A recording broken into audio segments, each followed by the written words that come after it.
Iya, baik, bismillah. Assalamualaikum warahmatullahi wabarakatuh.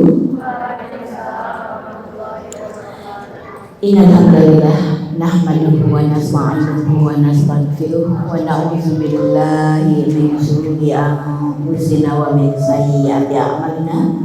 May yahdihillahu fala mudilla lahu wa may yudlil fala hadiya lahu. Asyhadu an la ilaha illallah wahdahu la syarikalah wa asyhadu anna Muhammadan abduhu wa rasuluhu la nabiyya ba'da. A'udzu billahi minasyaitonir rajim. Ya ayyuhalladzina amanu taqullaha haqqa tuqatih wa la tamutunna illa wa antum muslimun. Ya ayyuhalladzina amanu taqullaha wa qulu qawlan sadida yuslih lakum a'malakum wa yaghfir lakum dzunubakum wa may yuti'illaha wa rasulahu faqad faza fawzan 'azima. Allahumma sholli ala Muhammad wa ala alihi wa ashabihi ajma'in. Amma ba'du, ibu dan anakku sekalian, alhamdulillah alladzi bi ni'matihi tatimmu sholihat. Segala puji bagi Allah Subhanahu wa taala yang dengan nikmat baginya lah sempurna segala kebaikan sampai kepada kita. Masya Allah, dimudahkan kita untuk bangun di malam hari, di pagi tadi. Dimudahkan kita untuk melakukan amal-amal ketaatan. Dimudahkan kita untuk melakukan sholat yang berharap mudah-mudahan sholat yang kita lakukan menjadi penyebab dimudahkannya kita dimasukkan ke dalam jannahnya, di dalam surganya. Salawat serta salam semoga tercurah kepada Nabi kita Nabi Muhammad sallallahu alaihi wasallam, para sahabatnya, keluarganya, dan serta para pengikutnya, dan terus memohon kepada Allah Subhanahu wa taala, meminta kepada Allah Subhanahu wa taala agar kita menjadi pengikut beliau sampai akhir kehidupan kita. Anakku, secantik apapun kita, sekaya apapun kita, setinggi apapun kedudukan seseorang, kalau dia bukan menjadi pengikutnya Rasulullah SAW, maka niscaya dia tidak akan pernah mendapatkan kebaikan, baik kehidupan di dunia terlebih di kehidupan di akhirat. Tapi komik kita ngelihat kok ada orang-orang kafir kok hidupnya di dunia kok enak-enak banget. Ketahuilah anakku, itu adalah kebaikan yang semu yang Allah berikan kepadanya sampai nanti terbelalak matanya. Kita juga berharap kepada Allah Subhanahu wa taala, memohon kepada Allah Subhanahu wa taala mudah-mudahan salawat kita kepada Rasulullah sallallahu alaihi wasallam menjadi penyebab kelak kita akan mendapatkan syafaat di sisi Allah Subhanahu wa taala.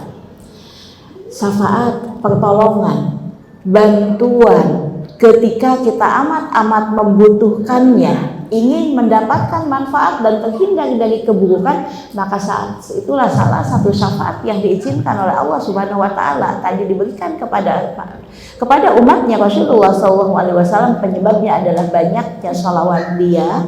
Tentu saja sholawat yang sesuai dengan petunjuk Rasulullah SAW, sholawat yang disyariatkan, banyaknya dia bersholawat kepada Rasulullah SAW.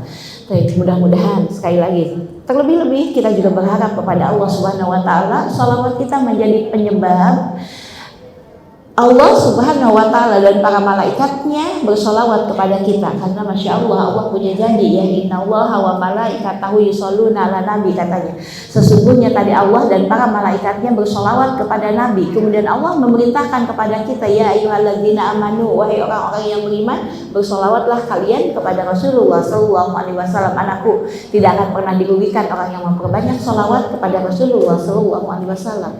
Dan tidak ada tempat, tidak ada keadaan, tidak ada kondisi yang kita memungkinkan untuk banyak bersolawat kepada Rasulullah SAW melebihi ketika kita duduk di majelis taklim, melebihi ketika kita duduk di majelis ilmu. Kenapa? Karena ketika kita duduk di majelis ilmu akan banyak sekali nama beliau disebut, dan ketika nama beliau disebut maka saat itulah kita disyariatkan, diperintahkan untuk bersolawat kepada Rasulullah SAW. Jangan jadi orang yang pelit, karena salah satu orang yang pelit, kata Rasulullah SAW, adalah orang yang apabila namaku disebut tapi dia tidak mau bersolawat kepadaku. Baik, alhamdulillah kita juga sedang berada di bulan apa? Ada yang tahu?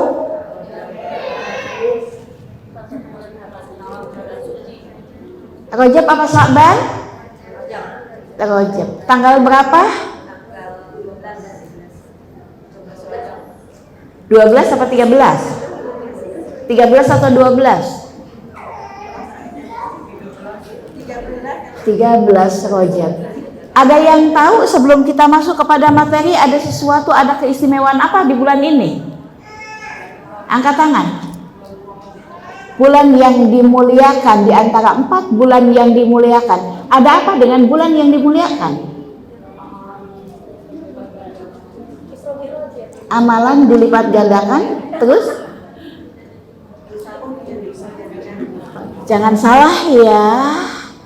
Kita sedang berada di bulan yang dimuliakan. Sedikit mengingatkan karena di luar sana orang mensikapi bulan Rajab itu ada 3.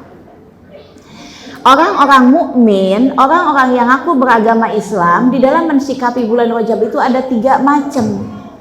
Yang pertama adalah ada orang-orang yang gulu, berlebih-lebihan di dalam mensikapi bulan Rajab. Yang kedua ada orang yang tadi adalah ghaflah, lalai di dalam mensikapi bulan Rajab. Mereka tidak beda antara bulan Rajab dengan yang lainnya. Padahal Masya Allah para salafus soleh, para ulama mereka begitu membedakan bulan ini dengan bulan yang lainnya. Beda. Mereka begitu semangat di bulan ini untuk melakukan amal-amal kebaikan. Di sisi lain mereka juga adalah begitu khawatir kalau terjatuh kepada kesalahan. Kenapa? Karena ini bulan yang dimuliakan. Anakku Ibnu Abbas radhiyallahu an menyebutkan di bulan yang dimuliakan maka kebaikan pahalanya pun dilipat gandakan. Tapi jangan salah, di bulan yang dimuliakan dosanya juga dilipat gandakan. Kalau bulan ini, hari-hari ini kita sedekah, Masya Allah sedekah kita pahalanya dilipat gandakan. Bukankah sedekah itu pahalanya sudah dilipat gandakan? 1 butir dijanjikan akan diganti dengan 700 kali lipat. Iya, tapi kalau dilakukan di bulan ini bukan lagi 700 kali lipat, tapi dilipat gandakan. Dan ketahuilah kalau Allah menyebutkan lipat ganda, nggak lipat ganda kayak kita. Ya. Kalau kita kan kalau bilang lipat ganda 1 jadi 2 gitu ya. Kalau Allah Subhanahu wa taala tidak. Allah kalau sudah melipat gandakan belum tentu 1 dibalas 2, bisa jadi 1 dibalas 1000. Seperti itu. Tapi jangan salah. Dosanya juga dilipat gandakan. Hati-hati, ngomongin orang bulan yang lalu nggak sama dengan ngomongin orang bulan ini. Kalau ngomongin orang bulan ini dosanya juga dilipat gandakan. Terus jadi boleh dong Mi nanti ngomongin orangnya bulan depan.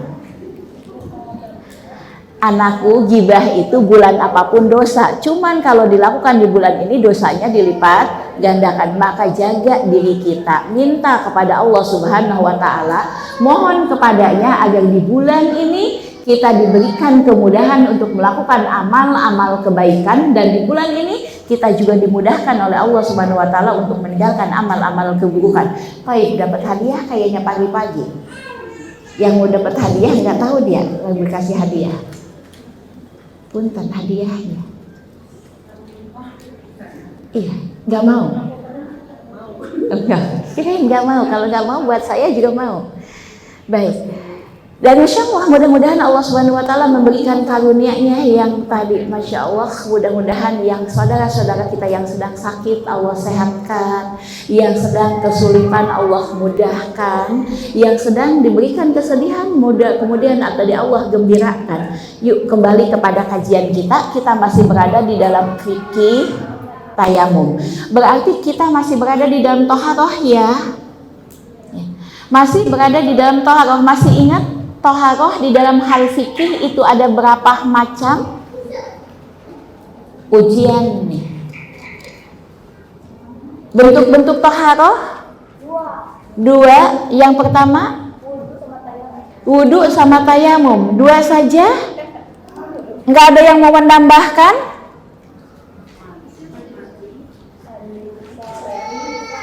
Wudu, tayamum. Hanya 2. Ada 1 lagi yaitu mandi, sebagaimana Allah sebutkan di dalam surat Al-Maidah ayat 6. Nah, alhamdulillah wudu sudah kita pelajari, mandi janabat juga sudah kita pelajari. Kita masuk kepada tayamum. Apa sih itu tayamum? Kalau secara bahasa tayamum itu artinya adalah menyengaja. Tapi kalau menurut istilah yang dimaksud dengan tayamum adalah menghilangkan hadas kecil atau hadas besar, ya. Menghilangkan hadas kecil atau hadas besar dengan cara mempergunakan debu. Ya. Adapun pendalilan diperintahkannya kepada kita tayamum kita dapatkan di dalam surat Al-Maidah ayat 6. Tolong dibaca. Surat Al-Maidah ayat 6-nya ini dari bulan ke bulan ini ayat ini kita bolak-balik. Kenapa? Karena toharoh memang adanya di Al-Maidah ayat 6. Siapa yang membantu bacakan? Surat Al-Maidah surat 5 ayat 6.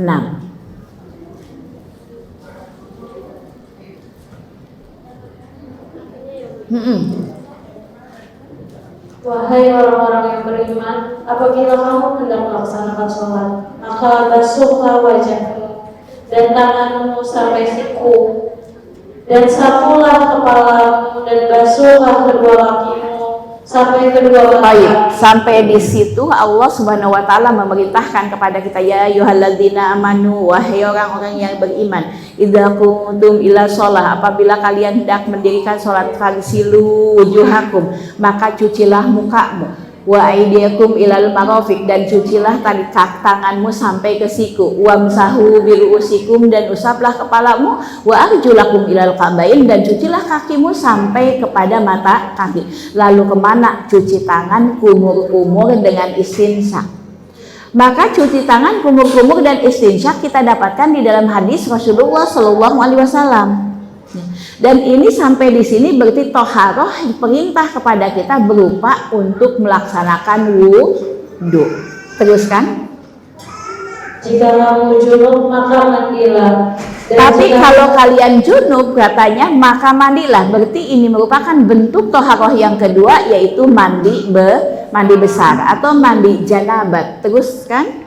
Dan jika kamu sakit atau dalam perjalanan atau kembali dari tempat buang air, kakus atau menyentuh perempuan, maka jika kamu tidak memperoleh air, maka bertayamumlah dengan. Kemudian yang ketiga, Allah Subhanahu wa taala mengingatkan kepada kita, jika kamu dalam keadaan sakit sehingga tidak bisa kena air, atau kalian dalam keadaan sapar sehingga tidak menemukan air, sementara kalian habis dari kamar mandi, tadi sebagai kiasan, habis buang air besar, buang air kecil, aw lamastumunisa, atau kamu habis menyentuh perempuan, dan ini sudah kita bahas ya, yang dimaksud adalah menyentuh perempuan yang bakal jadi anak, bukan nyentuh begini, tapi menyentuh perempuan yang bakal jadi anak, seperti itu. Sementara kemudian kata Allah, falam tajidu ma'an, kalian tidak menemukan air, maka Allah perintahkan fatayammamu, bertayamumlah kalian, so'idan thayyiban, dengan tadi debu permukaan bumi yang baik. Setelah itu Allah jelaskan caranya. Lanjutkan. Usaplah wajahmu dan tanganmu dengan debu itu. Allah tidak ingin menyulitkanmu, tetapi Dia hendak membersihkan kamu dan menyempurnakan niatnya bagimu agar kamu bersyukur. Jadi Masya Allah Subhanahu wa taala memberikan tadi kemudahan bagi kita. Berbahagialah anakku ketika kita memeluk agama yang mulia ini. Sudah disebutkan oleh Umi dari awal-awal tadi seperti itu. Syariat yang Allah berikan kepada umatnya Rasulullah SAW adalah syariat yang mudah, dibanding dengan syariat yang diterapkan, yang ditetapkan untuk umat-umat selain tadi umatnya Nabi Muhammad SAW. Masih ingat enggak? Pernah disampaikan syariat yang diberikan kepada umatnya Nabi Musa, apabila pakaiannya terkena najis diperintahkan diapain? Digunting, dibuang, seperti itu. Tidak demikian syariat yang ditetapkan kepada umatnya Rasulullah SAW. Masih ingat enggak? Tadi puasa yang ditetapkan oleh kepada umat-umat sebelum umat Rasulullah SAW. Sholatnya, puasanya, maka berbahagialah, bersyukurlah kita menjadi umatnya Rasulullah SAW. Di kesulitan apapun yang Allah berikan kepada kita, di dalamnya ada kemudahan. Ini karunia Allah Subhanahu wa Ta'ala yang wajib kita mensyukurinya. Allah menghendaki bagi kalian kemudahan. Allah tidak menghendaki bagi kalian tadi kesusahan. Bayangkan kalau kita lagi menggigil, panas dingin, kemudian temperatur tadi badan kita, ya, suhu badan kita sampai kepada 40 derajat. Ya. Tadi panasnya tadi luar biasa, kemudian kita selesai dari haid, waktu zuhur tiba. Kalau tidak ada syariat tayamum, betapa menyulitkannya kita. Akan ada alasan orang nggak sholat. Akan ada alasan tadi orang nggak sholat. Kenapa nggak sholat? Nggak bisa kena air. Tapi Masya Allah, lihat seperti ini. Ini kemudahan yang Allah berikan. Kenapa kok kadang-kadang kita ibadah kok jadi susah? Sebenarnya nggak ada ibadah yang susah. Kenapa kok jadi susah? Pertama, karena kita tidak tahu ilmunya. Jadi susah, tayamum jadi guling-guling di pasir, ya, seperti itu. Kemudian tadi, kenapa kok ibadah jadi susah? Sebenarnya yang susah bukan ibadahnya, yang susah ngelawan hawa nafsu. Ya. Bangun subuh itu susah nggak sih? Susah katanya. Ya. Susah. Ya. Kenapa kok susah? Karena cenderung kita ini senang dengan ngikutin hawa nafsu. Seperti ini. Sebenarnya bangun subuh itu nggak susah. Kok jadi susah? Yang susah bukan bangun subuhnya, yang susah ngelawan hawa nafsunya. Itu yang susah. Ya. Puasa itu nggak susah, wong disuruh sahur, buka juga disegerakan. Kenapa kok jadi susah? Karena terkadang tadi yang susah itu ngelawan hawa nafsunya. Ya. Udah niat puasa, tapi kemudian ngelihat teman makan bakso, minum es jeruk, ya Allah, ya Allah, tadi seperti itu. Padahal sebenarnya kalau dia tadi nggak makan juga kuat kok, nggak ada orang meninggal dunia gara-gara puasa. Enggak ada tadi seperti itu. Kok tadi ada kenapa kok ada orang yang sampai bulan Rajab ini punya utang puasa Ramadan kok belum bayar juga? Halo anak-anakku sekalian, ini udah Rajab loh. Ya. Kenapa kok jadi susah? Padahal sebelum sampai Ramadan itu ada Syawal, ada Dzulqa'dah, Dzulhijjah, Muharram, Jumadil Awal, Jumadil Akhir, Rabiul Awal, Rabiul Akhir, 8 bulan doh. Emang utangnya berapa? Kalau utangnya 8, 1 bulan 1 aja melakukan puasa, maksudnya nggak lunas. Yang susah apanya? Melawan hawa nafsunya. Hayo saya ingatkan kepada anak-anakku yang masih punya utang, karena kalau ngelihat wajah-wajah di sini ini kayaknya sih model-modelnya wajah-wajah punya utang. Ya. Hayo bersegera. Kenapa saya ingatkan tadi? Umi ingatkan tadi bersegera supaya kita tidak jadi rebutan para ulama. Karena di antara para ulama ada yang tidak membolehkan kita melakukan saum sunnah kalau Ramadannya belum dibayar. Ada ya, tidak semua ulama seperti itu. Ya. Ada. Ya. Sampai tadi di kalangan para ulama itu Syekh bin Baz misalnya. Ya, Syekh Shalih Al-Utsaimin misalnya, mereka mengatakan tidak boleh melakukan saum sunnah Syawal kalau Ramadannya belum dibayar. Nanti ketemu ada sunnah Arafah, saum Arafah, ada saum Asyura, ada Senin Kemis dan sebagainya. Meskipun nanti Syekh Nasiruddin Albani menyebutkan tidak mengapa, boleh, tapi utamanya. Jadi kalau memperhatikan para ulama itu kalau mengatakan boleh, bukan boleh model kita.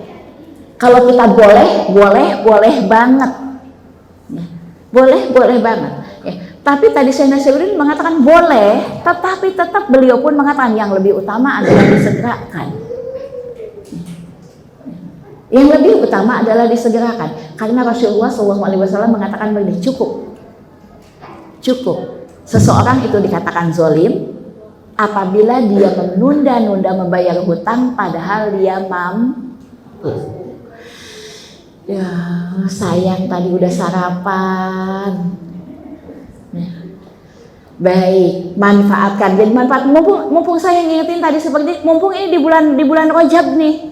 Bulan Rajab adalah salah satu bulan yang kita dianjurkan untuk memperbanyak puasa. Ya. Nih ini manfaatkan nih. Puasa apa nih? Puasa apa aja. Termasuk perbanyak tadi adalah hayu lakukan puasa bayar hutang.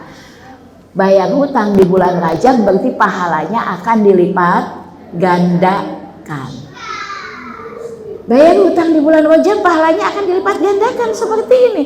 Yang udah bayar hutang di bulan-bulan Muharram, jangan nyesel, ya Allah saya nyesel bayar hutangnya Muharram, ya. Enggak, alhamdulillah, mudah-mudahan itu bagian dari segeranya kita melakukan kebaikan. Ini terkait kembali kepada tadi. Yuk kita kembali kepada tadi.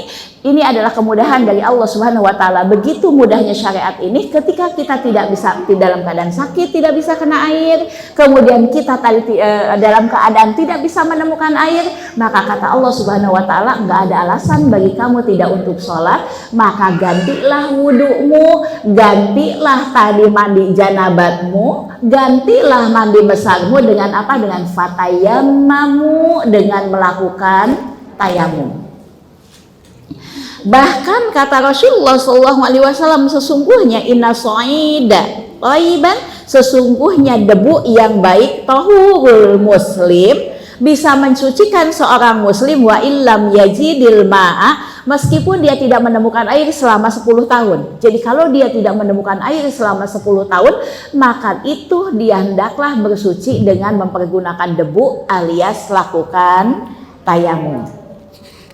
Dan tayamum pun merupakan keutamaan bagi umatnya Rasulullah Sallallahu Alaihi Wasallam. Kita masuk kepada beberapa faedah. Kapan sih tayamum disyariatkan? Oh tadi sudah disebutkan ya, tayamum itu bisa menggantikan wudhu, bisa menggantikan mandi junub.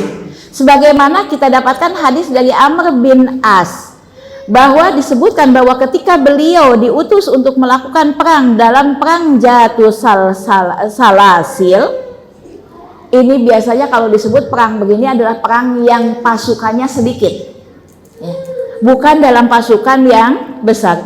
Maka kemudian pada satu malam dia pun mimpi basah. Masih ingat kita pelajaran mandi junub, salah satu penyebab disyariatkannya kita mandi junub diantaranya apa? Angkat tangan. Salah satu penyebab kita diwajibkan mandi junub, salah satunya angkat tangan. Saya tunjukin dulu deh hadiah.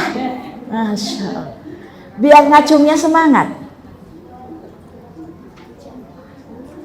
Ayo, salah nggak suruh pegang kuping, angkat kaki. Berhubungan suami istri, ya. Berhubungan suami istri, apalagi haid. Bukan itu juga yang Umi maksud. Apalagi terkait dengan ini tadi disebutkan, tadi Amr bin As tadi seperti dia mimpin pasukan perang, kemudian ternyata dia mimpi basah. Kalau mimpi basah kan bukan hubungan suami istri. Hubungan suami istrinya mimpi. Apa? Yang menyebabkan kemudian Amr bin As mengharuskan dia harus mandi, keluar mani. Masya Allah, ya. Nggak mau. Masya Allah, barakallahu. Buat saya boleh. Oh, pahalanya dilipat gandakan.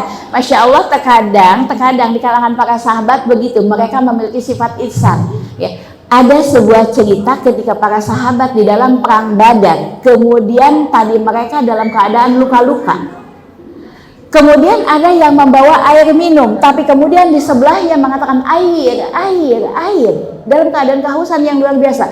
Maka air itu yang sudah dibuka dia serahkan ke sampingnya. Kemudian ada lagi di sampingnya mengatakan air diserahkan lagi tadi di sampingnya, sampai kemudian air itu sampai lagi kepada orang yang pertama memberikannya. Itu memperpanjang sedekah. Di kalangan para sahabat juga seperti itu, kebiasaan mereka apabila pergi ke masjid mereka membawa uang untuk sedekah. Dan ketika mereka sedekah, biasanya mereka sedekah diam-diam. Ini mengamalkan karena salah satu yang akan menyebabkan dapat naungan nanti pada hari kiamat 8 kelompok yang akan dapat naungan pada hari kiamat, yaitu orang yang bersedekah dengan tangan kanannya, tangan kirinya tidak mengetahuinya. Itu salah satu yang akan mendapatkan naungan. Dan ini diamalkan oleh para sahabat.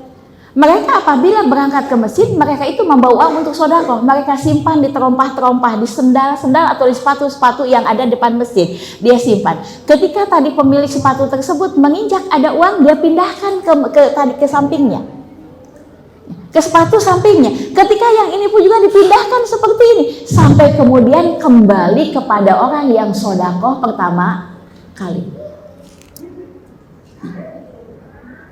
Dia lapor kepada Rasulullah SAW. Ternyata jatuhnya bukan kepada yang sedekahnya, kepada anaknya. Maka disampaikan, ya Rasulullah, sesungguhnya aku tadi berangkat ke masjid, aku bersedekah, tapi ternyata sedekahku jatuh kepada anakku. Itu ada di sepatu anaknya. Apa kata Rasulullah SAW? Engkau akan mendapatkan apa yang kau niatkan, dan anakmu pun mendapatkan apa yang didapatkannya. Baik, kembali kepada tadi. Ayo, ini salah satunya adalah karena disebabkan keluar mani. Hubungan suami istri atau tidak hubungan suami istri, kalau keluar mani wajib mandi. Keluar mani atau tidak keluar mani, kalau hubungan suami istri itu juga wajib mandi. Jangan bilang enggak keluar kok. Ya. Tetap itu mewajibkan mandi. Nah, ini terjadi kepada Amr bin As. Di mana Amr bin As menyebutkan pada suatu malam, katanya, yang sangat amat dingin, aku pun bermimpi. Yang dimaksud adalah mimpi basah. Ya. Karena ketika tadi seorang sahabiah, seorang perempuan datang menemui Rasulullah SAW, ya Rasulullah, apakah wanita itu wajib mandi apabila dia mimpi basah? Maka apa kata Rasulullah SAW? Naam, idza ra'aitul ma.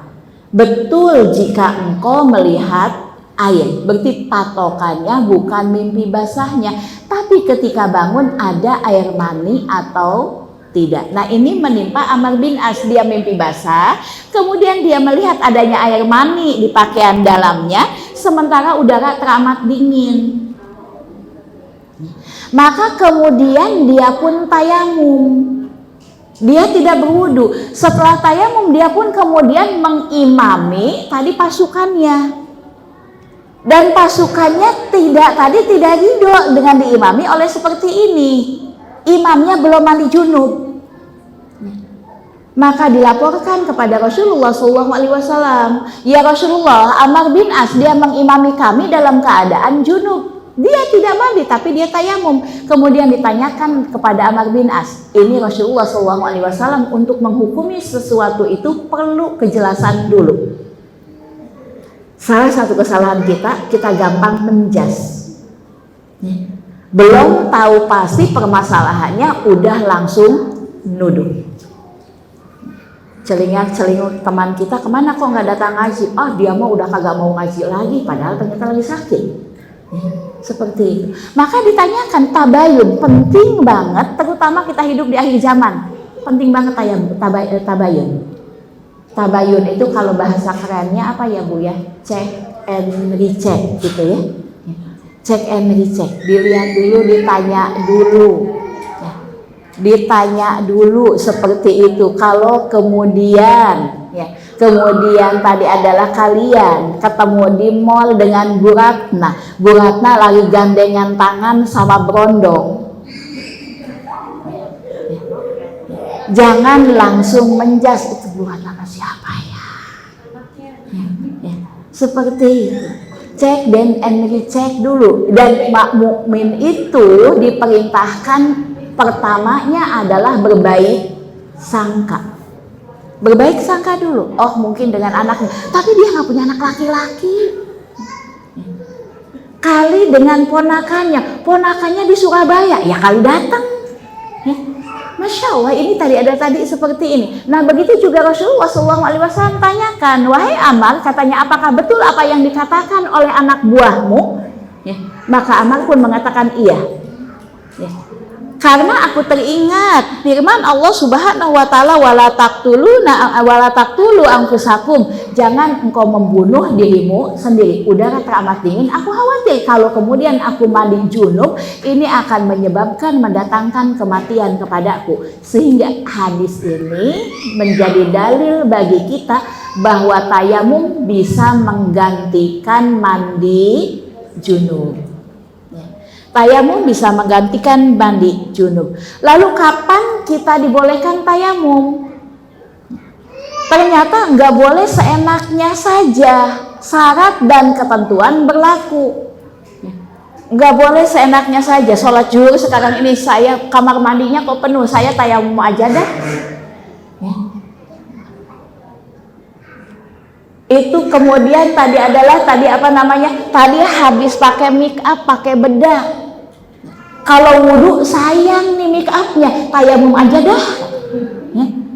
Tayamum aja dah, sayang make upnya, ini bedak mahal. Sayang, tadi seperti udah saya adalah tayamum aja. Tentu saja ini adalah syariat, bolehnya tayamum ada syarat dan ketentuan yang berlaku. Lalu kapan sih kita diperbolehkan untuk bertayamum? Yang pertama adalah ketika tidak menemukan air. Tidak menemukan airnya bukan di kamar mandi atas ya. Artinya kalau di kamar mandi atas nggak ada air, di kamar mandi bawah tidak ada air, sholat zuhur sudah tiba, kita boleh tayamum nggak? Nih anak-anakku sekalian yang tugas di sini, qadarullah misalnya tadi adalah air mati, di kamar mandi atas tidak ada air, ember kosong, buka keran nggak nyala, di kamar mandi bawah juga sama ya, juga sama tidak ada air. Di kamar mandi dekat parkiran, sok tahu saya, ada kamar mandi nggak sih dekat parkiran? Oh nggak ada ya.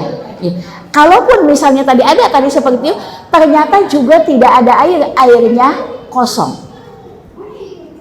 boleh tayamum nggak kita? Kenapa? Masih ada kolam.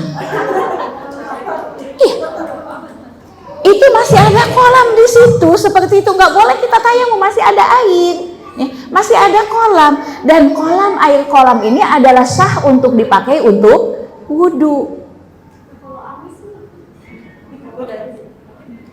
Udah nyoba belum air kolamnya amis? Iya, udah belum nyoba? Baik. Rasulullah SAW menyebutkan begini. Laut itu bangkainya halal, airnya suci. Bangkainya halal, kemudian al-ma'u tahurun, airnya adalah suci. Ini laut. Padahal kalau kita cicip-cicip bukan tentang baunya, tentang cicip-cicip, tentang rasanya, air ini adalah asin. Tapi Rasulullah SAW menyebutkan itu adalah airnya suci. Tentang tadi air yang di kolam ini tadi seperti apa? Kalau kemudian ternyata bau amis, ini air yang berjalan, tidak mengapa kalau kemudian tadi bau seperti itu. Kecuali kalau airnya bercampur dengan najis. Airnya bercampur dengan najis, ada air tercampur dengan najis, ikan suci, kemudian kotoran ikan juga suci. Karena masih ingat tentang tadi najis, hewan yang dimakan dagingnya kotorannya adalah suci. Kotorannya tadi adalah suci tadi seperti, tapi ini airnya kotor tadi. Kalau air ini mah bening loh Bu. Air ini bening. Boleh nggak kita tayamum kalau air Kalimalang masih ada? Ada tahu yang warnanya air Kalimalang? Hampir-hampir milik Milo ya, seperti itu. Boleh nggak kita wudhu dengan air Kalimalang? Kita udah mempelajari air belum sih? Belum. Karena air itu begini, ada air suci dan menyucikan, ada air suci tapi tidak bisa untuk menyucikan, ada air mutanajis, air yang bercampur dengan najis. Ada air suci yang menyucikan, mana air hujan, air laut, air kolam, air mata air danau, itu adalah suci dan menyucikan. Dulu di masa Rasulullah SAW ada yang disebut tadi adalah danau Buraidon. Biasanya orang-orang membuang sampah tuh ke dekat-dekat sana seperti itu, ya. Kemudian tanyakan, apakah kami boleh bersuci dengan air tersebut? Maka Rasulullah SAW mengatakan ya. Kemudian ada air suci tidak mensucikan. Mana air suci tapi tidak mensucikan? Dia suci untuk diminum, untuk dikonsumsi suci, tapi tidak bisa untuk bersuci. Kapan? Apabila air itu sudah berubah, ya, warnanya, dan perubahannya tidak bisa lagi mengembalikan dia kepada posisi air suci. Tidak bisa mengembalikan dia kepada posisi air suci. Contoh begini, kalau air dicampur dengan teh, ibu anakku sekalian diendekin 5 bulan juga nggak akan kembali bening. Maka air tersebut berarti suci tapi tidak bisa mensuci. Air Coca-Cola didiemin 5 bulan juga nggak akan bening lagi.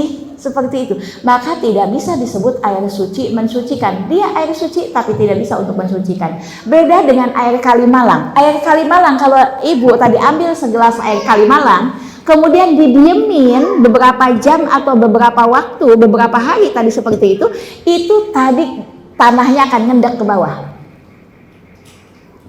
Akan ngendek. Kemudian di atasnya bening, berarti itu masih dinilai sebagai air suci, menyucikan. Kenapa? Dia bisa kembali kepada hukum asalnya. Air itu tidak berasa, air itu tidak berbau, air itu tidak berwarna. Paham ya? Seperti itu. Jadi kita belum boleh tayamum tuh. Silahkan wudhu pakai kolam yang ada. Nih kalau air kolamnya juga ternyata kering. Masih ada Indo, ada Il Alpa di depan kita. Masih bisa beli tadi air tadi seperti itu. Ini ada air, krisis air, tapi air hanya cukup untuk kebutuhan pokok. Ada, tapi hanya cukup untuk minum, untuk masak, untuk kebutuhan pokok. Maka saat itulah kita baru diperbolehkan untuk tayamum. Jadi kalau kita punya air sebotol seperti ini, pilihannya hanya 2, dipakai untuk wudhu atau untuk minum. Sementara kita tahu misalnya ini mobil itu nggak berhenti lagi, berarti pilihannya adalah tayamum. Sampai kemudian Ibnu Qayyim menyebutkan, seandainya engkau memiliki air dan engkau hendak melakukan tadi buang hajat, mau tadi pipis atau mau tadi buang air besar seperti itu, maka jangan tahan air pipismu, maka tadi pipislah dan ceboklah, istinjalah dengan air tersebut, baru kemudian berwudulah dengan cara tayamum. Seperti itu. Itu batasannya tidak ada air ya. Jadi bukan tidak ada air di rumah kita. Kalau di rumah kita nggak ada air, tetangga masih punya air, itu belum boleh kita untuk tayamum. Seperti itu. Baik. Ini yang pertama. Yang kedua, ketika adanya uzur, air ada, tetapi badan kita tidak bisa kena air. Ini berarti ada uzur. Air ada, tetapi tadi kita sulit untuk mendapatkannya. Air ada, kedengeran gemericik di hutan, tapi dilihat ya Allah itu juangnya. Untuk turun ke bawahnya membahayakan, ini berarti ada uzur untuk tidak berwudu. Ada uzur, airnya ada. Kan kadang-kadang di hutan-hutan begitu ya, suara airnya sudah kedengeran, tapi ditengok air ke sungainya di mana. Untuk turun ke sungai tersebut membahayakan, maka ini juga berarti ada uzur. Maka dalam kondisi yang seperti ini, seperti tadi Amar bin As, dia ada uzur, ini dingin banget udaranya, khawatir membahayakan, maka dia pun kemudian mengambil beristihad untuk tayamum. Ini jadi syaratnya. Kapan kita dibolehkan tayamum? 2. Yang pertama adalah tidak adanya air. Yang kedua adalah adanya ujur, sehingga kita tidak bisa memanfaatkan air atau tidak bisa mendapatkan air. Air ada, tapi adanya di wilayah musuh misalnya. Ketika terjadi peperangan misalnya tadi seperti itu, ya. Air ada, tapi air adanya di wilayah musuh. Sehingga kalau dia harus berwudu ke sana, untuk mandi ke sana akan membahayakan. Berhenti di rest areanya kecil, jam 2 malam atau tadi jam 1 malam misalnya. Ini toko-tokonya udah pada tutup. Kita juga nggak punya lagi simpenan air tadi seperti itu. Mau wudu ke kamar mandi, ternyata di sono ada anak-anak yang sedang mabok-mabokan. Sehingga kalau kita ke tempat tersebut membahayakan dan kita tidak lagi menemukan air, berarti saat itu kita dibolehkan tayamum. Paham ya syaratnya? Jadi ada batasan, nggak ada air itu di mana? Kalau nggak ada air di ruangan ini, ternyata di ruangan lain ada, tentu ini belum membolehkan kita tayamum. Ini tadi ketentuan tentang kapan kita diperintahkan untuk tayamum. Begitu juga kemudian tadi ketika tadi seseorang sakit. Dan sakit itu ada dua. Yang pertama, dia ketika sakit itu kalau mempergunakan air itu akan menyebabkan bertambah sakitnya, ya, bertambah sakit. Atau yang kedua adalah kalau dia mempergunakan air maka akan memperlambat kesembuhannya. Ini sakitnya nggak nambah, cuman karena kalau dia mempergunakan air akan menyebabkan memperlambat kesembuhannya. Dan ini bisa didapatkan dari dua. Yang pertama adalah dari nasihat dokter. Dokter mengatakan, ibu ini jangan boleh kena air dulu ya. Untuk sekian jam atau untuk sekian hari ini jangan kena air dulu. Jaga jangan sampai kena air. Atau menurut kebiasaan, kalau sakit tertentu nggak boleh kena air seperti itu, maka berarti dia dalam kondisi sekarang ada uzur, keadaan sakit, tidak boleh terkena air, berarti dia boleh mengganti wudunya untuk sholat atau mengganti tadi mandi junubnya dengan tayamum. Paham ya sampai di sini?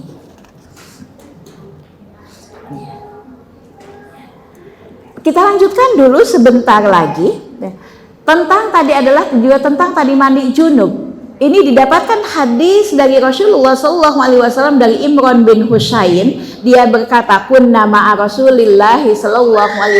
Kami bersama Rasulullah SAW fi safarin, di dalam sebuah safar, di dalam sebuah perjalanan. Fasolli, ya. Maka kemudian fasolli bin nasi, kemudian katanya tadi mereka kemudian beliau pun memimpin manusia untuk melakukan sholat. Faiza huwa birajulin mu'tazilin. Kemudian ketika tadi ini Rasulullah SAW sholat bersama dengan para sahabatnya, ada seorang laki-laki yang nyingkir, menjauhkan diri, tidak ikut sholat tapi menjauhkan diri dari tempat Rasulullah SAW. Maka faqala, selesai sholat Rasulullah SAW pun bertanya, ma mana'aka antusolli, kenapa kamu nggak sholat bersama kami? Kok yang lain pada sholat berjamaah, kamu nggak ikut sholat? Kenapa kamu tidak ikut sholat bersama kami? Maka dia pun kemudian berkata, asobat seni janabatun walamaan. Aku tadi ditimpa janabat. Aku dalam keadaan junub. Dan aku tidak menemukan air. Aku tadi tidak menemukan air. Maka kemudian Rasulullah SAW pun mengatakan, alaika biso'idin fa'innahu yakfika. Maka kemudian Rasulullah SAW pun mengatakan, cukup bagi kamu begini. Cukup bagi kamu begini, gunakanlah katanya tanah yang baik karena itu cukup bagimu. Hadis-hadis ini merupakan pendalilan bagi kita tentang diperbolehkannya tayamum.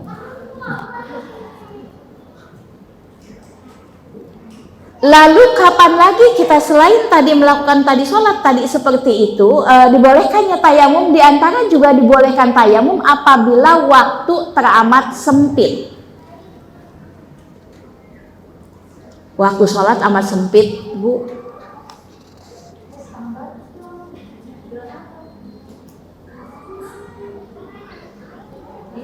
Contohnya misalnya kita semua belum sholat zuhur, kemudian ternyata ini mobil tadi yang kita dalam perjalanan itu, mobil itu baru ketemu dengan tadi rest area, itu waktu zuhur sudah mau habis. Ini waktu zuhurnya sudah mau habis. Sebutlah tadi nyampe ke sono itu tadi waktu asar kurang 5 menit lagi.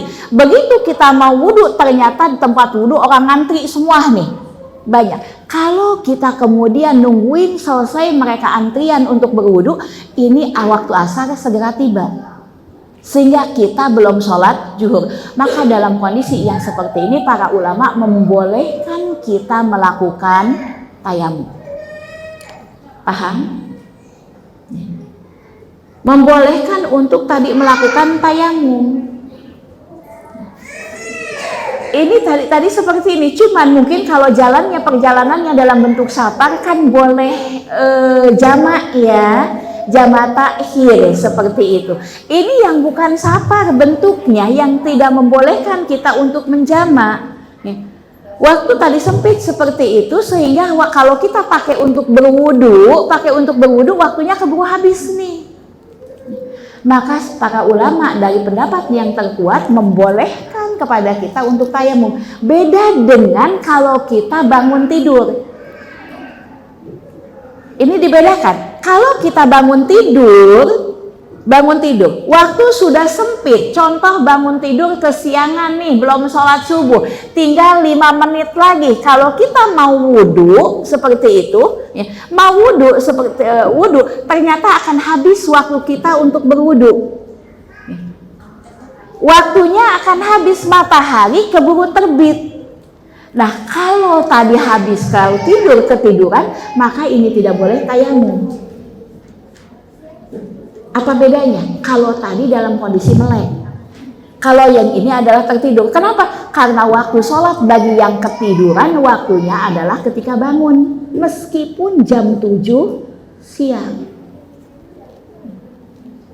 Meskipun bangunnya jam 7 siang, kesiangan nih, bener-bener ngantuk luar biasa karena lelahnya, kemudian nggak kedengeran azan, nggak kedengeran qomat, alarm 5 nggak ada yang kedengeran. Pas bangun-bangun baru kedengaran apa? Tukang roti lewat.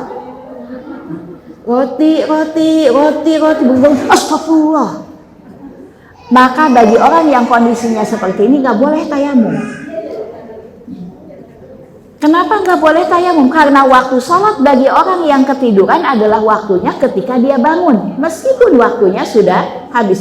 Beda dengan yang tadi. Kenapa kok yang tadi boleh tayamum? Karena yang tadi dia bukan ketiduran, dia dalam keadaan terjaga. Cuman karena sesuatu hal sehingga waktunya sudah sempit untuk sholat. Sementara kalau dia pakai wudhu akan menyebabkan waktunya habis, maka dibolehkan untuk tayamum.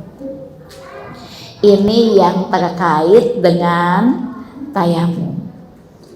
Lalu bagaimana tata cara tayamum? Maka tadi tata cara tayamum diisyaratkan oleh Allah Subhanahu wa taala di dalam surat Al-Maidah tadi ayat 6. Ya. Disebutkan tadi fa'ilam yajidul ma, apabila kalian tidak mendapatkan air, fatayammamu, maka bertayamumlah sha'idan thayyiban, dengan debu yang baik. Kemudian Rasulullah SAW famsahu biwujuhikum, usaplah wajahmu wa aidikum, dan 2 telapak tanganmu. Itu disebutkan di dalam surat Al-Maidah ayat 6. Adapun di dalam hadis Rasulullah SAW tentang tata cara tayamum dijelaskan oleh beliau kepada seorang laki-laki yang dalam keadaan junub kemudian tidak menemukan air, dan dia pun bertayamum dengan cara guling-guling di pasir. Jadi dia kira beda antara tayamum wudhu dengan tayamum mandi. Dia pikir sebagaimana mandi tubuh kita seluruhnya harus kena air, jadi kalau pas tayamum pun tubuh kita seluruhnya harus kena debu. Ya. Sehingga dia pun tadi seperti itu, dia guling-guling di pasir seperti itu. Sampai kemudian diketahui oleh Rasulullah SAW. Karena ternyata seperti itu, ada juga yang kemudian tayamum untuk wudhu, dia pun tadi usapkan tadi debunya ke kepalanya, ya. Usapkan kemudian debunya ke mulutnya digini-gini seperti itu. Ya. Maka kembali kepada tadi butuh ilmu. Kata Rasulullah SAW, sesungguhnya obat bodoh itu bertanya. Kan ada peribahasa apa, Bu? Malu bertanya, sesat di jalan, malu-maluin gitu ya. Seperti malu bertanya, oh kenapa? Oh banyak bertanya, malu-maluin. Udah kalau begitu nanyanya sama Mbah Google aja gitu ya. Seperti itu. Meskipun disesatkan, percaya banget dah sama Mbah Google, tahu-tahu destinasinya udah nyampe, loh kok ke tengah sawah gitu. Ya, tadi seperti ini. Maka tadi apa kata Rasulullah SAW, sesungguhnya obat bertanya itu, obat bodoh itu adalah bertanya. Maka kemudian kembali kepada tadi orang tersebut tadi guling-guling, kemudian setelah itu adalah bercerita kepada Rasulullah SAW. Maka apa kata Rasulullah SAW? Beliau menyebutkan innama kana yakfika hakadha. Sesungguhnya kata Rasulullah SAW, cukuplah bagimu seperti ini. Sesungguhnya cukuplah bagimu seperti ini. Kemudian beliau pun wadoroba bikafaihi al-ardi. Kemudian al-ardo. Kemudian beliau pun menepukkan kedua belah telapak tangannya ke permukaan bumi. Cukup begini. Gak usah guling-guling di pasir. Ya. Cukup begini doang. Ini ceritakan tentang mandi junub sehingga nanti kita paham ternyata tadi tayamum untuk mandi junub dan tayamum untuk wudu tidak ada bedanya. Tayamum untuk mandi besar dengan tayamum untuk menghilangkan hadas kecil dengan tayamum untuk menghilangkan hadas besar nggak ada bedanya, sama, tidak ada perbedaannya. Maka apa kata Rasulullah SAW tadi, innama kana yakfika hakadha. Cukuplah bagimu lakukan seperti ini. Kemudian wadoroba bikafaihi al-ardo. Kemudian beliau pun menupukkan kedua belah telapak tangannya ke permukaan bumi. Tidak harus keluar rumah. Kadang-kadang di rumah kita, di meja, di bufet, ya, Masya Allah, udah ada permukaan bumi di sana. Sampai kadang-kadang suaminya nulis, I love you mama, bersih banget katanya. Ya. Seperti ya. Ya. Maka tadi kalau diyakini itu mengandung permukaan bumi, silahkan dia tadi adalah lakukan tayamum. Kemudian setelah itu adalah wanafakho fihima. Kemudian beliau pun meniupkan tadi kedua belah tangannya, ditiup. Ada debunya nempel atau tidak ada debunya nempel, disyariatkan untuk ditiup. Ya.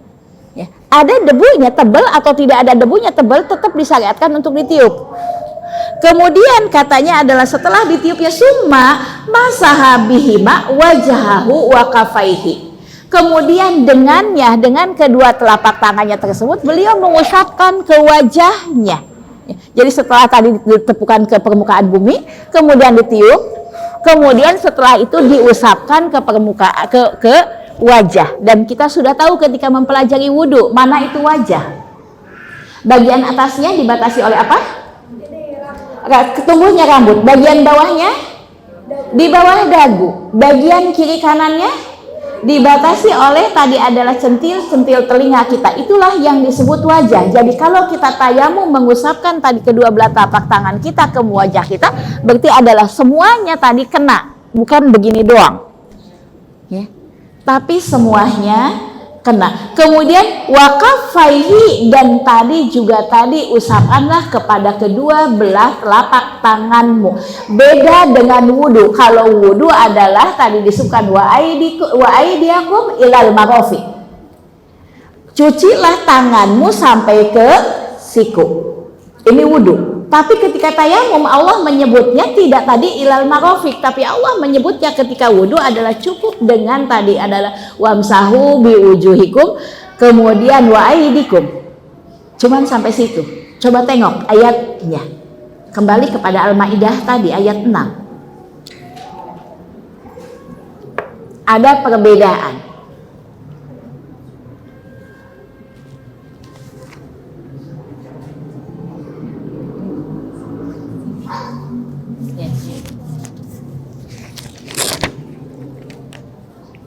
Benar, ketika tadi adalah berbicara wudhu, Allah menyebutkan ya ayyuhalladzina amanu idza qumtum ila shalah fagsilu wujuhakum kemudian fagsilu wujuhakum, kemudian setelah diperintahkan kepada kita untuk tadi mencuci muka, kemudian tadi diperintahkan tadi wa aidikum ilal marafiq, begitu ya, dari tangan sampai ke siku. Tapi ketika berbicara tentang wudhu, Allah Subhanahu wa taala hanya menyebutkan famsahu biwujuhikum wa aidikum. Tidak ada ilal marafiq. Tidak ada sampai ke siku. Sehingga dari ayat ini dan dari dalil-dalil yang ada kita pahami tayamum itu yang diusap hanya wajah dan telapak tangan, tidak sampai ke siku. Ada hadis yang menyebutkan tayamum mengusapnya sampai ke siku, tapi sayang hadisnya dhaif. Maka kembali kepada hukum asalnya adalah tayamum itu yang diperintahkan diusap hanya wajah dengan tangan. Maka Rasulullah SAW mengatakan cukuplah bagimu seperti ini. Kemudian beliau menepukkan kedua belah tangannya ke permukaan bumi, kemudian beliau meniupnya, kemudian beliau mengusapkannya ke wajahnya, kemudian beliau mengusapnya ke dua belah telapak tangannya. Selesai mandi junub kita. Selesai wudhu kita. Mandi junub pun hanya seperti itu, iya. Mandi junub pun seperti itu. Hanya cukup tadi, itulah petunjuk Allah Subhanahu wa taala. Sekarang kita paham betul betapa mudahnya ajaran agama Islam. Bayangin Bu, ada seorang yang sakit selang kiri kanan, tusuk jarum kiri kanan depan belakang, bahkan hidungnya juga ada selangnya seperti itu. Kemudian tadi enggak bisa kena air, enggak boleh kena air, diperintahkan untuk tayamum. Kalau kemudian tayamumnya seluruh tubuhnya harus kena tadi debu, suruh guling-guling, boro-boro dia guling-guling, ngebalikin tubuhnya aja nggak bisa. Seperti itu. Maka akan jadi alasan bagi dia meninggalkan syariat. Ternyata mudah sekali. Bagaimana kalau kemudian dia itu misalnya stroke, tangannya nggak bisa untuk digerakkan, tangannya nggak bisa untuk tadi digerakkan tadi seperti itu, dia stroke, atau misalnya dia kecelakaan yang menyebabkan dia tidak bisa mengangkat tangannya. Kalau masih ada orang yang bisa membantunya untuk mentayamumkan, berarti dia ditayamumkan, dibantu oleh orang lain untuk ditayamumkan. Selama dia masih tadi sadarkan diri, kecuali dia dalam keadaan koma. Kalau dia dalam keadaan koma, dia tidak punya kewajiban sholat, berarti tidak ada kewajiban sholat, berarti tidak ada kewajiban bersuci. Ini tentang tata cara tayamum. Maka sudah selesai tentang tata cara tayamum. Kemudian kita masuk sedikit lagi kepada hal-hal yang membatalkan tayamum. Sebagaimana wudhu ada batalnya, sebagaimana sholat ada batalnya, sebagaimana puasa ada batalnya, sebagaimana syahadat juga ada batalnya. Jangan kira syahadat nggak ada batalnya. Ada nawaqidus syahadat, ada pembatal syahadat. Pembatal dua kalimat syahadat. Maka tayamum pun sama, ada batalnya. Maka setiap kita harus mengetahui kalau ada syarat syarat untuk melakukan tayamum harus kita ketahui, pembatal tayamum pun harus kita ketahui. Karena kalau kita tidak tahu nanti disangka batal padahal bukan nggak batal. Atau sebaliknya disangka nggak batal padahal batal. Masih ingat nggak dulu waktu kecil, yang tua-tua, waktu kecil kita tadi adalah puasa, kita nggak tahu pembatal puasa. Maka akhirnya apa? Yang nggak batalin dianggap batal. Ingat nggak waktu kecil banyak banget yang ngebatalin puasanya. Nangis, batal. Berdarah, batal.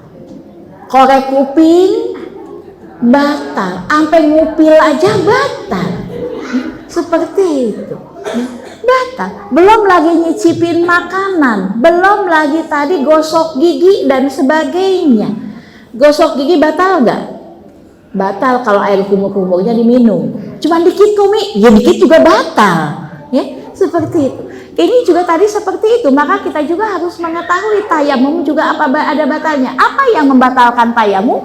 Maka yang membatalkan tayamum ada dua. Yang pertama adalah setiap yang membatalkan wudhu, ya, setiap yang membatalkan wudhu maka itu juga akan membatalkan tayamum.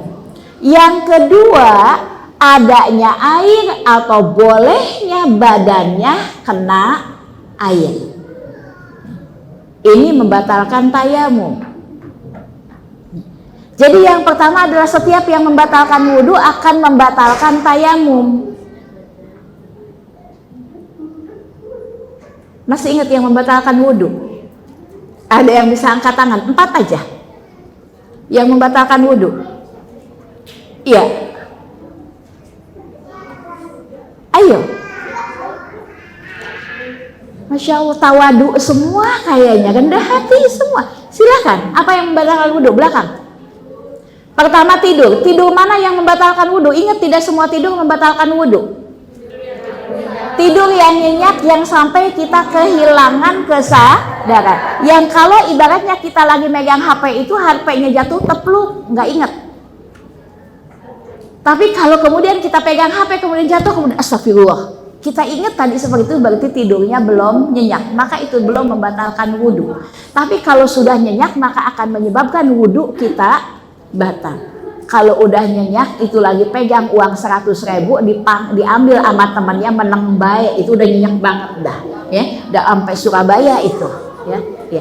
Baik, 2, buang air kecil.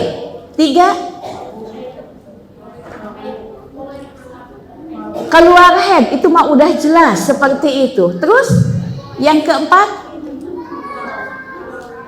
buang angin. Itu tadi adalah yang membuat. Nanti ambil hadiahnya ke depan, silahkan. Apa mau dihadiahkan lagi ke saya? Insya Allah. Iya, silahkan nanti ambil lagi hadiahnya tadi ke depan. Seperti itu. Ini adalah membatalkan wudhu. Berarti apa yang membatalkan wudhu juga membatalkan tayamum. Kita habis tayamum kentut, berarti tayamumnya batal. Kita habis tayamum nih, ya. Kemudian ternyata habis kita tadi tayamum untuk sholat maghrib misalnya. Kita tayamum untuk sholat maghrib. Selesai sholat maghrib mantuk berat banget. Kemudian kita pun tertidur. Bangun-bangun jam 9 mau sholat isya. Maka berarti tayamumnya batal. Berarti tayamum kita batal. Pokoknya setiap yang membatalkan wudhu akan membatalkan tayamum. Kemudian yang kedua adalah adanya air atau bolehnya badan kita terkena air. Contoh, zuhur kita sholat, tayamum karena panas dingin, menggigil seperti itu. Asar kita juga tayamum karena masih tadi seperti itu. Alhamdulillah kemudian tadi maghrib itu sudah membaik tubuh kita. Sekarang kena air sudah tidak menggigil lagi. Berarti tayamum yang dipakai untuk sholat asar enggak bisa dipakai untuk sholat maghrib. Kenapa? Karena sekarang badan kita yang tadinya nggak bisa kena air, sekarang bisa kena air.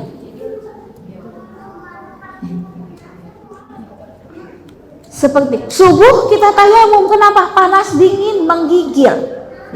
Luar biasa, jangankan kena tadi air dingin, dengan air panas aja tidak terasa seperti itu.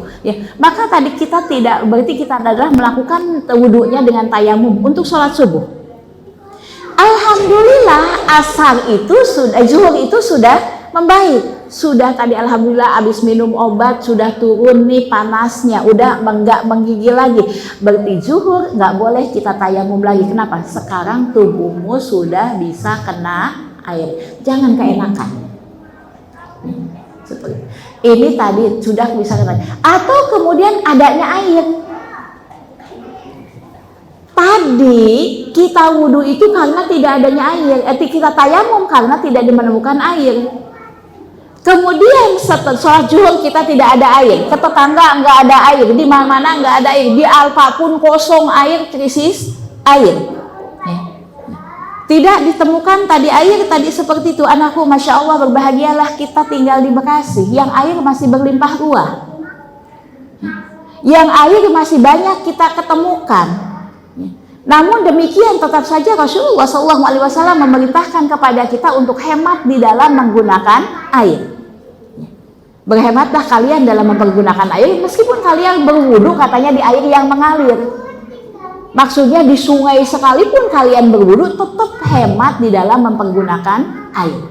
Tapi ada saudara-saudara kita, nggak usah jauh-jauh ke luar negeri, nggak usah jauh-jauh ke Eskimo dan sebagainya. Ada saudara-saudara kita yang amat-amat kesulitan untuk mendapatkan air. Anakku, pekan yang lalu yayasan kami mendapatkan surat dari salah satu kepala desa di daerah Jonggol meminta bantuan air. Kenapa? Karena mereka di sana adalah krisis air. Juga kami dapatkan tadi di salah satu tempat di Nyalindung, di apa namanya, Cianjur, pasca gempa ternyata bumi itu turun sehingga sumur-sumur orang yang di sana itu kering, Bu, karena tadi buminya turun, sehingga tadi adalah lapisan buminya turun, airnya juga turun, menghilang. Yang ada apa? Yang ada adalah air yang pada hujan turun dari langit kemudian ada di kubangan. Itu yang mereka pakai untuk wudhu, iya. Untuk mandi, iya. Makanya saya ketika nyampe ke sono disuguhin, mau dibuatkan teh manis? Enggak deh, afwan. Enggak. Kenapa? Airnya ngambil dari sono. Tidak, terima kasih, sudah seperti itu.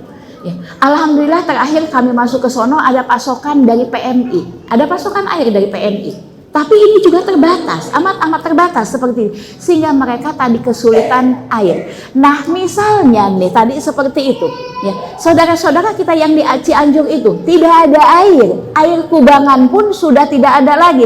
Pasokan dari PMI tadi belum datang.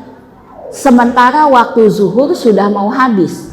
Berarti mereka tadi sholat zuhur dengan cara tayamum. Tapi begitu asar pasokan air dari PMI datang. Berarti tadi tayamum yang untuk sholat zuhur nggak bisa dipakai untuk sholat asar. Nggak bisa dipakai untuk sholat asar. Kan kalau wudhu begitu ya, Bu. Kalau kita wudhu untuk sholat zuhur, alhamdulillah sampai asar nggak batal. Kita masih boleh tadi adalah sholat asar dengan memakai wudhu yang kita lakukan di sholat zuhur. Tapi tayamum, kalau kemudian tayamum boleh nggak? Boleh. Kalau asar nggak ada air juga. Dia tidak harus tayamum lagi, Mi? Tidak. Dia boleh sholat dengan tayamum yang dia dilakukan di waktu zuhur. Asal dia tayamum, tidak tayamum lagi. Kenapa? Dia yakin betul tidak batal, nggak kentut, nggak buang air besar, nggak buang air kecil, nggak tidur. Ya. Pokoknya yang membatalkan wudhu dia tidak lakukan, berarti asar dia boleh sholat tanpa tayamum lagi karena tayamum yang tadi belum batal. Tapi kalau ternyata waktu asar air ada, air datang, hujan, berarti dia tidak boleh mempergunakan tayamum yang tadi habis dipakai sholat zuhur untuk sholat asar. Kenapa? Karena sekarang tayamumnya sudah batal, airnya sudah ada, kesulitannya sudah hilang. Maka sekarang dia tidak boleh tadi sholat dengan tayamum yang dia lakukan di waktu zuhur. Kenapa? Batal. Apa yang membatalkannya? Adanya air. Itulah yang membatalkan tayamum. Lalu bagaimana kalau kemudian seseorang dia tayamum?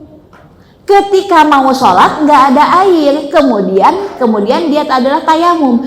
Tapi ketika selesai sholat atau ketika sedang sholat, sholatnya sedang dimulai, airnya tiba-tiba ada. Tadi nggak ada air, ya. PMI juga tidak datang, misalnya seperti itu. Kemudian dia selesai sholat, ternyata air ada. Ini pernah terjadi kepada para sahabat. Jadi mereka melakukan sholat tidak ada air, dalam keadaan gelap.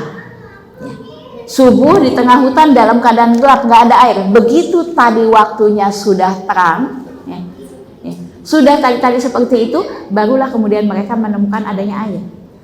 Nah, para ulama ini membagi kalau terjadi seperti itu, maka kaedahnya adalah apabila air ada, sementara kita dalam kondisi sedang sholat. Ini yang pertama. Nanti kedua adalah air ada, sementara kita sholatnya udah selesai, tapi waktu masih ada. Waktu masih ada. Yang ketiga adalah air ada, tapi waktu sholatnya sudah habis. Berarti diketemukan airnya adalah di waktu asar misalnya.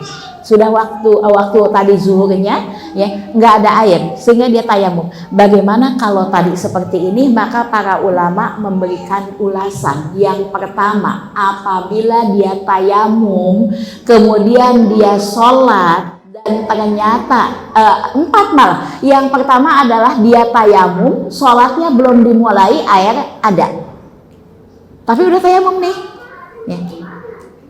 Lah, nggak taunya airnya ada, seperti itu. Lah ini air katanya.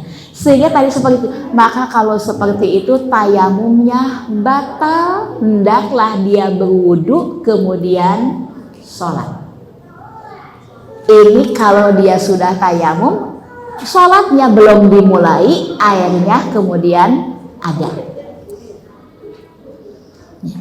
Dia sudah tayamum, kemudian dokter datang seperti itu, mau sholat, Bu, iya sholat. Lagi tayamum, Bu, iya, nggak apa-apa kok, Bu, kena air, nggak masalah kata dokter. Berarti tayamumnya adalah batal, hendaklah dia berwudu kemudian lakukan sholat. Yang kedua adalah sholatnya sedang dilakukan, dia tayamum, kemudian dia sedang melakukan sholat. Ternyata ketika tadi Allahu Akbar, rakaat pertama seperti itu, rakaat kedua naik ke rakaat kedua, hujan turun, berarti kan sekarang air ada. Maka tadi disebutkan kalau terjadi seperti ini, maka hendaklah dia meneruskan sholatnya. Selesaikan sholatnya. Dan sholatnya adalah sah. Yang ketiga adalah tadi air ada, sementara sholatnya udah selesai. Dia tayamum, kemudian sholat, dan sholatnya sudah selesai, baru kemudian airnya ada. Dan waktu masih ada. Mungkin jam 2. Jam 2 dia tayamum. Jam 2 dia sholat. Kemudian jam 2 lewat 10 menit, ya, atau 15 menit dia salam ke kanan, salam ke kiri. Assalamualaikum warahmatullah, assalamualaikum warahmatullah. Ketika zikir ternyata air ada. Hujan turun misalnya tadi. Ketika zikir dia hujan turun. Maka apa yang harus dilakukan kalau seperti ini? Di antara petunjuk Rasulullah SAW, maka ada 2 yang boleh dilakukan dan kita boleh memilih salah satunya. Sebagaimana tadi yang datang hadis dari Rasulullah SAW memberikan kharaja rajulani, ya. Maka Rasulullah SAW menyebutkan 2 orang laki-laki keluar fi safarin, di dalam sebuah perjalanan. Kemudian fahadaratis sholah, kemudian hadir waktu sholat. Waktu sholat hadir. Ya. Sementara walaisa ma'ahuma ma'un, keduanya tidak menemukan air. Jadi waktu sholat tiba, ternyata mereka tidak menemukan air. Maka mereka pun kemudian fatayammama sha'idan thayyiban. Keduanya melakukan tayamum. Dua-duanya melakukan tayamum dengan permukaan debu yang baik. Fasallaya, kemudian keduanya adalah melakukan sholat. Summa wajadal ma'a, selesai sholat ternyata mereka menemukan air. Selesai sholat nih, lah itu airnya, ya seperti itu. Dia kemudian menemukan air. Maka selanjutnya keduanya pun tadi melakukan sholat. Setelah selesai sholat mereka pun kemudian menemukan air. Kemudian yang satu dia mengulang sholatnya, dia berwudu karena sekarang ada air, dia wudu kemudian ulang sholatnya. Yang satunya lagi dia tidak mengulang sholatnya. Maka ketika mereka sampai kepada Rasulullah SAW, ceritalah mereka, ya Rasulullah, kami melakukan perjalanan dan kami tidak menemukan air, maka kemudian kami pun sholat. Tapi selesai sholat ternyata air ada. Saya, katanya, saya adalah mengulang wudhu saya kemudian sholat. Sementara tadi dia itu tidak mengulang sholatnya. Maka apa kata Rasulullah SAW? Beliau mengatakan, engkau yang mengulang sholatmu, engkau akan mendapatkan 2 pahala. Engkau yang mengulang sholatmu, engkau akan mendapatkan 2 pahala. Dan kamu yang tidak mengulang sholatmu, engkau sudah sesuai dengan sunnah. Jadi berarti dalam kondisi seperti itu mengulang boleh, tidak mengulang juga boleh. Kalau mau mengulang berarti wudulah dia, ulang sholatnya. Tapi kalau tidak mau mengulang itu pun dibolehkan dan itu sudah sesuai dengan sunnah. Sementara kaedah yang keempat yaitu dia tayamum, kemudian dia sholat. Dan kemudian dia tadi menemukan air, tapi waktu sholatnya sudah habis. Dia tayamum, kemudian sholat zuhur. Setelah selesai sholat zuhur, ternyata nemuin air itu udah masuk waktu asar. Maka kalau seperti ini, dia tidak perlu mengulang sholatnya. Sholat zuhurnya tidak perlu diulang. Dan hendaklah dia berwudu untuk sholat asarnya. Itu adalah yang ketentuan yang terkait, faedah yang terkait dengan tayamum. Baik, sampai di sini ada yang ditanyakan? Selesai tayamum kita? Mudah-mudahan di pertemuan yang akan datang kita bisa masuk kepada bab sholat untuk melihat kembali sholat kita. Tapi sepertinya pertemuan yang akan datang itu sudah masuk bulan Sya'ban ya. Bulan Sya'bannya sudah tadi masuk, kemudian pertengahan Maretnya sudah masuk kepada bulan Ramadan. Mungkin kalau Allah berikan kesempatan kepada kita, dimudahkan kita untuk ketemu lagi, mungkin nanti di pertemuan yang akan datang kita kembali mengulas fikih Ramadan untuk mengingatkan kembali terkait dengan hal-hal yang tadi adalah terkait dengan bulan Ramadan. Baik, silahkan. Iya, mangga. Jadi nanya kan? Iya. Mau nanya, kan tadi syarat-syarat tayamum itu menentukan telapak tangan dengan debu ke permukaan bumi ya. Itu kalau misalnya ke tembok itu boleh nggak?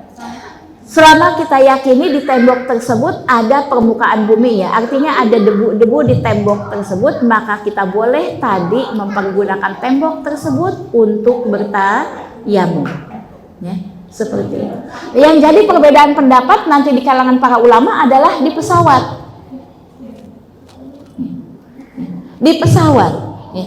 Ini yang akan jadi perbedaan pendapat di kalangan para ulama. Di sebagian para ulama menyebutkan di pesawat tayamum. Tapi sebagian lagi mengatakan di pesawat tetap wudu. Yang mengatakan di pesawat tadi tetap wudu, mereka mengatakan tadi seperti masih ada air. masih ada air. Di pesawat tadi masih ada air. Kemudian di pesawat itu adalah tadi terkadang tadi pesawat itu sudah dibersihkan sedemikian rupa, dikelirkan sedemikian rupa sehingga tidak lagi ditemukan permukaan bumi. Itu yang mengatakan berwudu. Sementara ulama yang mengatakan tayamum, mereka mengatakan ada air, tapi air adalah untuk keperluan. Kan tadi boleh tayamum kalau ada, tetap ada air ada, boleh kita tetap tayamum apabila tadi air diperlukan untuk keperluan yang lain. Di pesawat itu tadi tidak ada air yang dipersiapkan untuk wudu. Kalaupun ada air di sana, tadi dipersiapkannya bukan untuk wudu, seperti itu. Ini yang mengatakan tadi tidak boleh tayamum. Kenapa? Air masih ada. Yang kedua, di pesawat itu sulit diketemukan permukaan bumi, sulit diketemukan tadi debu. Yang mengatakan tayamum mengatakan air memang ada, tapi katanya air itu disiapkan untuk kebutuhan yang lain, bukan untuk berwudu. Sehingga seperti ini. Dan ini adalah pendapat para ulama yang keduanya, mereka masih berdasarkan kepada dalil. Saya secara pribadi, saya mengambil pesawat tetap wudu. Tapi wudunya jangan wudu kayak di rumah kita. Bisa diomelin pramugari, bu, becek kemana-mana. Maka pelajari tentang tata cara wudu ketika kita kondisi darurat yang belum mengharuskan kita tayamum. Ya. Cukup tadi dengan tadi 1 gelas air mineral, bahkan nggak nyampe 1 gelas air mineral ya. Untuk tadi cuci tangan kita tuangkan tadi ke tangan kita, kemudian kita ratakan ke tangan kita. Ya. Kumur-kumur kita kalau mau tinggalkan, tidak mengapa. Terpenting adalah 4 yang ada di dalam Al-Quran tadi. Mencuci muka, mencuci tangan, kemudian mengusap kepala, mencuci kaki. Mencuci kaki kita sudah tahu ilmunya tentang mengusap di atas kaos kaki. Mengusap di atas kaos kaki. Maka kita biasakan sebelum kita pakai sepatu, sebelum pakai kaos kaki, kita berwudu terlebih dahulu. Supaya apa? Supaya nanti kalau kita dalam kesulitan untuk berwudu, untuk mencuci kaki kita, kita punya tadi dalil boleh mengusap di atas kaos kaki kita. Ini tadi seperti ini. Kadang-kadang saya melihat emak-emak wudu di wastafel, bu, kakinya diangkat, pluk gitu. Ya, seperti itu. Pakai celingak-celinguk dulu. Kenapa? Takut tadi office boy-nya ada, cleaning service-nya ada. Ya, seperti itu, pakai celingak-celinguk dulu. Apa kata Rasulullah SAW? Cukup sesuatu itu disebut dosa apabila engkau tidak ingin diketahui oleh orang lain. Kan nggak mau diketahuin sama tadi cleaning service ya bu. Ya, kalau ada cleaning service nggak akan berani tuh ngangkat kaki ke wastafel. Seperti, makanya Masya Allah, ketahui ilmunya, pahami ilmunya, karena itu akan memudahkan kita untuk beribadah kepada Allah Subhanahu wa Ta'ala. Masih ada? Izin tanya Umi, sebelumnya kan udah dijelaskan penyebab dari wudu dan tayamum. Kalau misalkan ketika kita harus selesai wudu, terus tangan atau kaki kita itu megang sesuatu yang kotor tapi bukan kotoran, terus Bukan najis ya maksudnya. najis ataupun memegang hewan peliharaan, atau mulut kita itu masuk makanan atau minuman yang ada rasanya itu, jadinya gimana Umi? Apa perlu untuk wudu ulang atau tidak? Iya. Taib. Jangankan kita memegang sesuatu yang kotor. Kita selesai wudu kemudian tadi ngorek-ngorek tanah seperti itu. Kalau kemudian kita selesai berwudu, badan kita terkena najis. Contohnya begini, kita selesai wudu, kemudian tadi kita gendong anaknya pipis. Berarti tangan kita kena najis ya. Anaknya tadi pipis, pampasnya bocor. Udah kepenuhan bocor, berarti tangan kita adalah kena najis. maka ini tidak membatalkan wudhu. Ingat, yang membatalkan wudhu itu ketika kita ngeluarin najis, buang air besar, buang air kecil. Tapi kalau kita terkena najis, solusinya wudhunya tidak batal, tapi hendaklah dia dicuci. Ya, dicuci, dibasuh saja yang terkena najisnya, seperti itu. Ya. Begitu juga kita habis megang tadi kotoran, megang binatang, mau langsung kalau mau langsung tadi kita habis megang binatang, bisa megang kucing, kemudian kita mau sholat habis wudhu megang kucing, ya, nyingkirin kucing, ya, mau sholat kucingnya diem aja di khusus, tetap di tempat sujud dia, ya. Kemudian tadi kita angkat, singkirin begini, apakah kita tadi adalah harus membatalkan wudhu? Tidak. Apakah kita harus cuci tangan? Kalau tadi adalah kita tidak mencuci tangan, nggak masalah. Tidak masalah, kenapa? Kucing bukan najis. Kucingnya, kecuali kotorannya. Kucingnya bukan najis. Tidak, tadi kita kalau tidak cuci tangan juga tidak jadi masalah. Kalaupun cuci tangan, bukan karena tadi harus membersihkannya, tapi hanya untuk tadi kebersihan saja. Begitu juga tadi habis megang kue. Tuh, ya.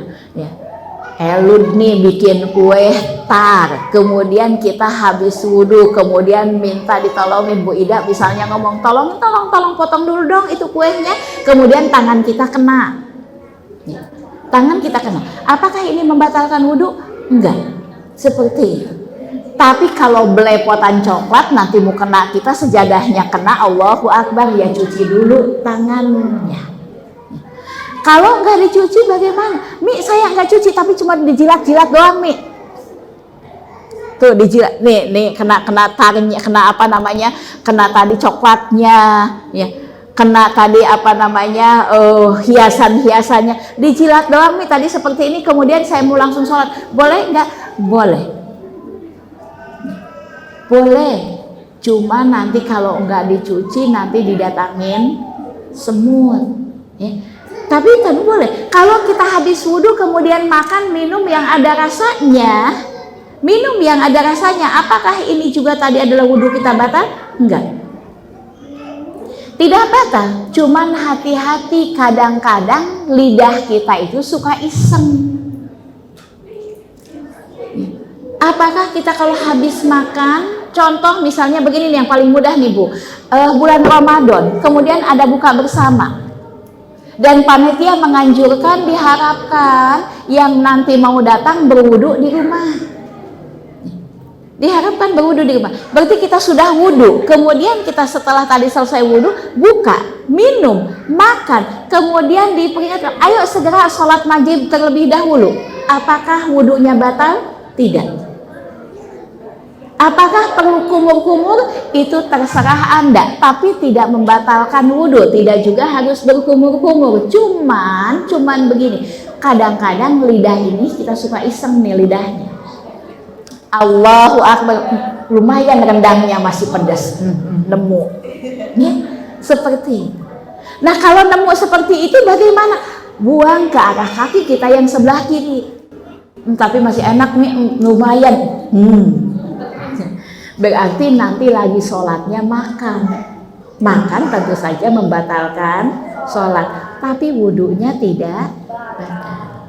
Ya, paham ya? Baik, masih ada? Iya, silahkan.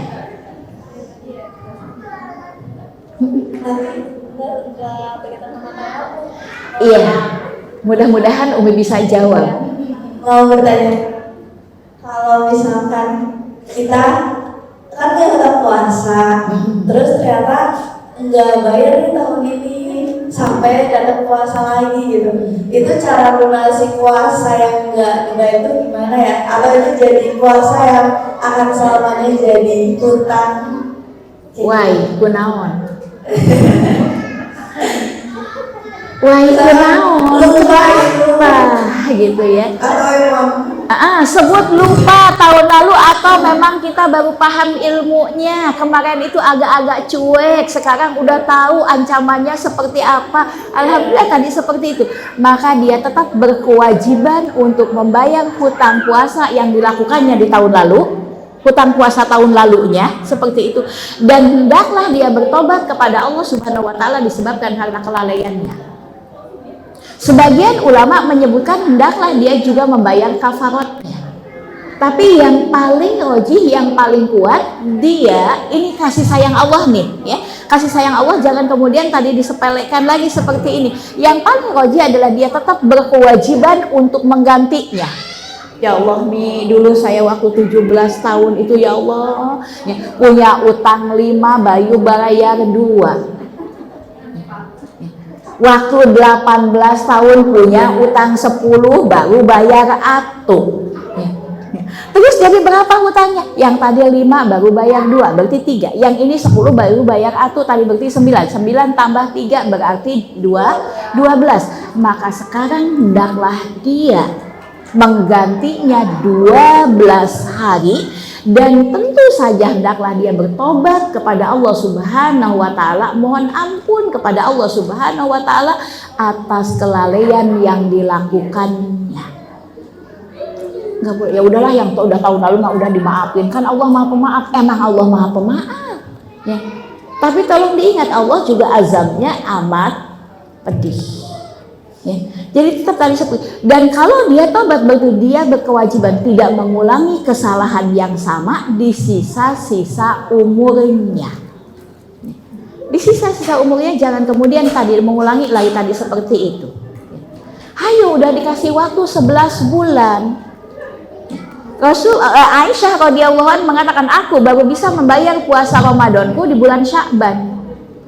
Tapi itu pun bukan karena menyepelekannya, karena adanya uzur sehingga dia baru bisa membayar puasa Ramadan di bulan Sya'ban. Mi, ada yang mengatakan kalau hutang tahun lalu bayarnya double. Lah, anakku, wong bayar atu ama atu aja kagak dibayar-bayar. Sekarang suruh bayar double seperti itu, ya? Enggak.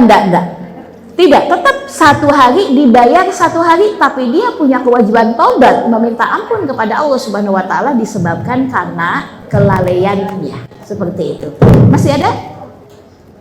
Iya. Bagaimana niat tayamum sama kalau wudhunya itu baca niat dulu atau meletakkan tangan ke permukaan? Iya, alhamdulillah niat letaknya di dalam hati. Niat letaknya di dalam hati, tidak ada kaitannya dengan lisan. Terus mana dulu yang ada di dalam hatinya itu, pukulin tangan ke tanah dulu atau di dalam hati dulu? Tentu saja niat itu mengawali perbuatan. Jadi adanya di dalam hati, dan ini muncul sebelum kita menepukkan telapak tangan kita. Jadi ketika kita mau menepukkan tangan kita, tadi sudah ada niat di dalam hati kita mau menghilangkan hadas besar atau hadas kecil. Dan alhamdulillah tidak ada kaitannya dengan lisan, ya, seperti itu. Jadi tidak ada bacaannya, karena niat itu al-maqasid, maksud itu adanya di dalam hati. Kita aja tahu ya, maksud hati memeluk gunung, berarti maqasid adanya di dalam hati. Baik. Cukup atau masih boleh bertanya? Masih ada? Tidak ada lagi? Baik, kalau tidak ada lagi yang ditanyakan, mudah-mudahan ini cukup. Mudah-mudahan di hari ini Allah karuniakan kepada kita ilman nafi'an wa ziyadah. Semoga Allah berikan tadi adalah ilmu yang bermanfaat, serta tambahannya dimudahkan untuk melakukan amal-amal yang soleh, amal-amal kebaikan. Terlebih-lebih kita berada di bulan Rajab, bulan yang dianjurkan banyak melakukan kebaikan. Maka kita mohon kepada Allah Subhanahu wa taala, Allahumma inna nas'aluka fi'lal khairati wa tarkal munkarati wa hubbal masakin. Ya Allah, karuniakanlah kami di bulan yang dimuliakan ini kemudahan untuk melakukan kebaikan dan kemudahan untuk meninggalkan keburukan, dan ya Allah mudahkanlah kami untuk mencintai orang-orang miskin. Baik, kita tutup dengan doa kafaratul majlis. Subhanakallahumma wa bihamdika asyhadu an la ilaha illa anta astaghfiruka wa atubu ilaik. Walhamdulillahi rabbil alamin. Assalamualaikum warahmatullahi wabarakatuh.